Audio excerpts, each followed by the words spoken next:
నెహెమ్యా అనే మాటకు అర్థం యెహోవా ఓదార్చాడు.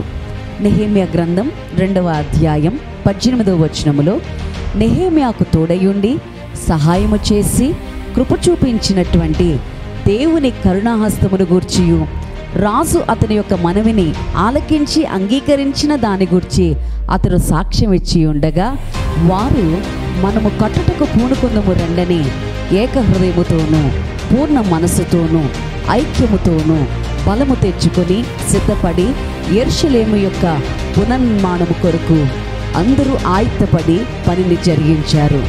Divine favour, planning and preparation, trust in God. Nehemiah మీదకు దిగి వచ్చిన దేవుని కరుణాహస్తము పాడైన బ్రతుకుల మీదకును, పాడైన స్థలముల మీదకును, పాడైన పట్టణముల మీదకును యేసుక్రీస్తు నామములో దిగివచ్చును గాక. ఆమేన్. షాలోమ్.